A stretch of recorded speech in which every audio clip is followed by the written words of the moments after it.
قرآن ہے میرا رہنما، قرآن شفا ہے، نور ہے قرآن، جلا دل کی میرا قرآن، رضا رب کی میرا قرآن، قرآن قرآن۔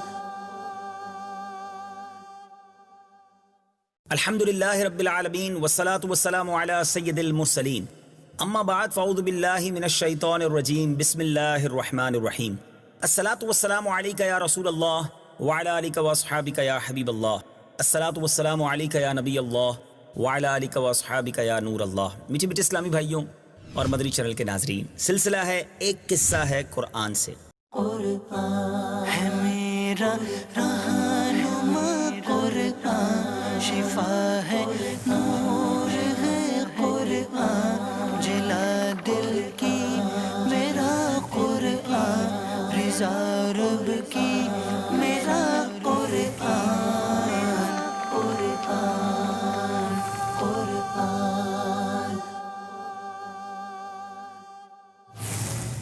آج الحمدللہ سب سے پہلے تم اپنے رب عز و جل کا شکر ادا کرتے ہیں کہ عجائب القرآن و غرائب القرآن کتاب، جس کو ہم نے اپنے ایک قصہ ہے قرآن کے لیے منتخب کیا اور اس سے واقعات آپ کو سنانا شروع کیے، آج اس سلسلے کی آخری کڑی ہے۔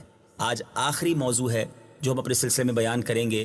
ہم اللہ تبارک و تعالیٰ سے دعا کرتے ہیں رب کریم ہماری اس کاوش کو اپنی بارگاہ میں قبول فرمائے اور ہمارے مدنی چینل کے ناظرین کو ان تمام واقعات کو سننے اور ان واقعات کے ذریعے جو مدنی پھول ہمیں ملیں اس پر زندگی میں عمل کرنے کی توفیق عطا فرمائے۔ سب سے پہلے آج جو بات کریں گے ہمارے خالق و مالک عز و جل کے چند اوصاف۔ سبحان اللہ، میرے رب کی عظمتیں اور اس کے اوصاف بے حد و بے شمار ہیں، مگر آج بات کرنی ہے ایک بڑی خاص قرآن پاک کی صورت کی۔ کفار عرب نے جب نبی پاک علیہ الصلوۃ والسلام سے اللہ تبارک و تعالیٰ کے بارے میں طرح طرح کے سوال کیے، کوئی کہتا تھا کہ اللہ تعالیٰ کا نسب اور خاندان کیا ہے، اس نے ربوبیت کس سے میراث میں پائی ہے اور اس کا وارث کون ہوگا۔ کسی نے یہ سوال کیا کہ اللہ تعالیٰ سونے کا ہے یا چاندی کا، لوہے کا ہے یا لکڑی کا۔ کسی نے یہ پوچھا اللہ تعالیٰ کیا کھاتا پیتا ہے۔ ان سوالوں کے جواب میں اللہ تبارک و تعالیٰ نے اپنے حبیب صلی اللہ تعالیٰ علیہ وسلم پر سورہ اخلاص نازل فرمائی اور اپنی ذات و صفات کا واضح بیان فرما کر اپنی معرفت کی راہ روشن کر دی اور کفار کے جاہلانہ خیالات اور وہموں کی تاریکیوں کو جن میں وہ لوگ گرفتار تھے اپنی ذات و صفات کے نورانی بیان سے دور فرما دیا۔ کیا خوب ارشاد فرمایا، سنیے اور ایمان تازہ کیجیے۔ قل هو اللہ احد اللہ الصمد لم یلد ولم یولد ولم یکن له کفوا احد۔ تم فرماؤ وہ اللہ ایک ہے، اللہ بے نیاز ہے، نہ اس نے کسی کو جنم دیا اور نہ وہ کسی سے پیدا ہوا اور کوئی اس کے برابر نہیں۔ سبحان اللہ، اللہ تبارک و تعالیٰ نے سورہ قل هو اللہ احد کی چند آیتوں میں علم الہیات کے وہ نفیس اور اعلیٰ مطلب بیان فرما دیے جن کی تفصیلات اگر بیان کی جائیں تو کتب خانے کے کتب خانے پر ہو جائیں، جن کا خلاصہ یہ ہے کہ اللہ تبارک و تعالیٰ اپنی ربوبیت اور الوہیت میں صفت عظمت و کمال کے ساتھ موصوف ہے، مثل و نظیر و شبیہ سے پاک ہے، اس کا کوئی شریک نہیں ہے، وہ کچھ کھاتا ہے نہ پیتا ہے، نہ کسی کا محتاج ہے بلکہ سب اس کے محتاج ہیں، وہ ہمیشہ سے ہے اور ہمیشہ رہے گا، وہ قدیم ہے اور پیدا ہونا حادث کی نشان ہے، اس لیے وہ نہ کسی کا بیٹا ہے نہ کسی کا باپ ہے، نہ اس کا کوئی مجانس ہے اور نہ اس کا کوئی عدیل و وسیل ہے، یعنی اس کی کوئی مثال ہی نہیں ہے، وہ بے مثال ہے۔ اس سورہ مبارکہ کی فضیلتوں کے متعلق بہت سی احادیث وارد ہوئیں۔ اس سورہ اخلاص کو تہائی قرآن کے برابر 1/3 قرآن کے برابر بتایا گیا، یعنی اگر 3 مرتبہ اس سورت کو پڑھا جائے تو پورے قرآن کی تلاوت کا ثواب ملے گا۔ ایک شخص نے نبی پاک صلی اللہ تعالیٰ علیہ وسلم سے عرض کیا مجھے اس سورت سے بڑی محبت ہے، تو پیارے آقا علیہ الصلوۃ والسلام نے فرمایا کہ اس کی محبت تجھے جنت میں داخل کر دے گی۔ تو بہرحال سورہ اخلاص میں اللہ تبارک و تعالیٰ کی شان و عظمت کس شان سے بیان کی گئی ہے، بار بار پڑھتے رہا کریں، جب بھی پڑھیں رب عز و جل کی عظمت و قدرت کو مد نظر رکھیں، پڑھتے جائیں، اس کی شان و عظمت کے ذکر میں اور اس تصور میں ڈوبتے چلے جائیں کہ میں کیسے خالق و مالک کا بندہ ہوں جس کی یہ شان ہے، اور جتنا پڑھیں گے اتنی نیکیاں بھی کمائیں گے، 3 بار پڑھ لیں تو پورے قرآن کا ثواب. آج ہی ہمارے سلسلے کے بعد ہی نیت کر لیں کہ کم از کم 3 بار اس کی تلاوت ضرور کریں گے. میٹھے اسلامی بھائیوں، اب ہم اپنے ان سلسلوں کو اختتام کی طرف لاتے ہیں. قرآن پاک کی کیا بات ہے، ایک ایسا خزانہ ہے جو نہ ختم ہونے والا ہے. قرآن مجید رب عز و جل کی وہ جلیل القدر اور عظیم الشان کتاب ہے جس میں ایک طرف حلال و حرام کے احکام، عبرتوں اور نصیحتوں کے اقوال، انبیاء کرام اور گزشتہ امتوں کے واقعات اور ان کے احوال، جنت و دوزخ کے حالات مذکور ہیں، تو دوسری طرف اس کے باطن کی گہرائیوں میں علوم و معارف کے خزانوں کے بے شمار ایسے سمندر موجیں مار رہے ہیں جو قیامت تک ختم نہیں ہو سکتے. نبی پاک علیہ الصلوۃ والسلام نے قرآن کی اس عظیم الشان جامعیت کا بیان فرماتے ہوئے ارشاد فرمایا، میرے آقا فرماتے ہیں قرآنی مضامین کا احاطہ کر کے کبھی علماء آسودہ نہیں ہوں گے، اور بار بار پڑھنے سے قرآن پرانا نہیں ہوگا، اور قرآن کے عجیب و غریب مضامین کبھی ختم نہ ہوں گے. واقعی یہ بات تو طے ہے کہ ہزاروں سال ہو چکے ہیں، 1400 سال سے زیادہ وقت گزر چکا ہے.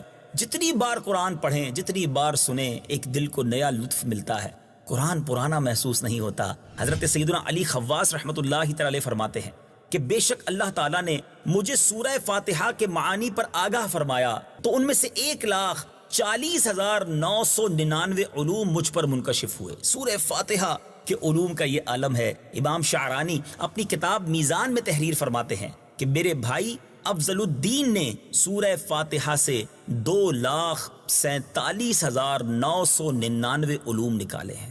کیا شان ہے قرآن کی، ایک ایک لفظ اپنے اندر علم کا سمندر لیے ہوئے ہے. ان روایتوں سے اچھی طرح واضح ہوتا ہے کہ قرآن مجید اگرچہ ظاہر میں 30 پاروں کا مجموعہ ہے، لیکن اس کا باطن کروڑوں بلکہ اربوں علوم و معارف کا ایسا خزانہ ہے جو کبھی ختم نہیں ہو سکتا. کسی عارف باللہ نے کیا خوب کہا کہ تمام علوم قرآن میں موجود ہیں، لیکن لوگوں کی عقلیں ان کے سمجھنے سے قاصر و کوتا ہیں.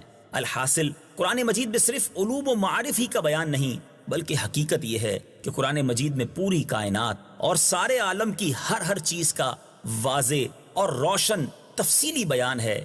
یعنی آسمان کے ایک ایک تارے، سمندر کے ایک ایک قطرے، زمین کے ایک ایک تنکے، ریگستان کے ایک ایک ذرے، درختوں کے ایک ایک پتے، عرش و کرسی کے ایک ایک گوشے، عالم کائنات کے ایک ایک کونے، ماضی کا ہر واقعہ، حال کا ہر معاملہ، مستقبل کا ہر حادثہ قرآن مجید میں نہایت وضاحت کے ساتھ تفصیلی بیان کیا گیا ہے. خود قرآن میں رب ارشاد فرماتا ہے ما فرطنا فی الکتاب من شیء، ہم نے اس کتاب میں کسی شے کی کوئی کمی نہیں چھوڑی.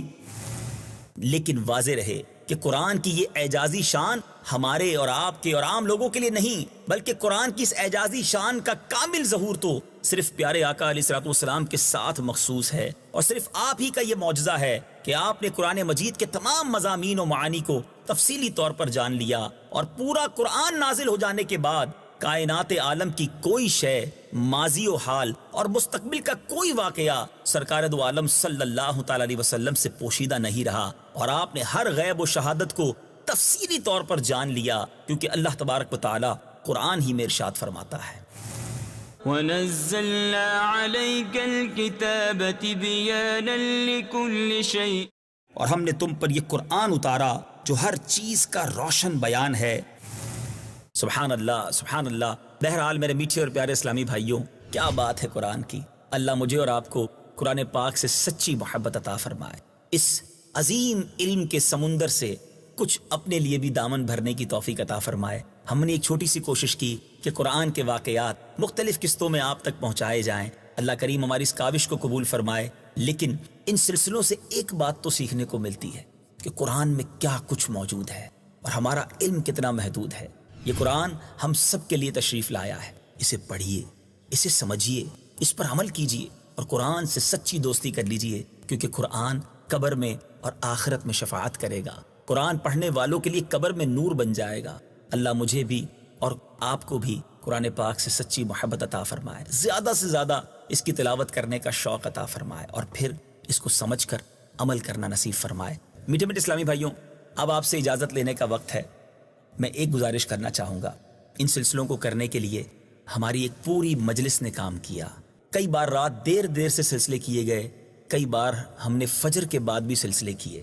اس مجلس کے لیے بھی خاص دعا کیجیے گا ہمارے کیمرہ مین، ہمارے ڈائریکٹر، ہمارے معاونین، ساؤنڈ انجینئرز وغیرہ بہت سارے اسلامی بھائی ہیں جنہوں نے اس کام کو کرنے میں ہمارے ساتھ تعاون کیا. چونکہ آج آخری سلسلہ ہے اور قرآن پاک کے واقعات کمپلیٹ ہوئے ہیں، مجھے امید ہے کہ یہ رحمتوں کے نزول کا وقت ہے کہ جہاں ختم قرآن ہوتا ہے وہاں اللہ کی رحمتوں کا نزول ہوتا ہے. تو آج ہم نے قرآنی قصے کمپلیٹ کیے ہیں. مجھے اللہ کی رحمت سے بہت امید ہے کہ اس وقت دعاؤں کی قبولیت اور رحمتوں کے نزول کا وقت ہے. میں اپنے رب سے دعا کرتا ہوں اللہ کریم ان تمام اسلامی بھائیوں کی کوششوں کو قبول فرمائے، ان کی، ہم سب کی، مدنی چینل کے تمام ناظرین کی بے حساب مغفرت فرمائے.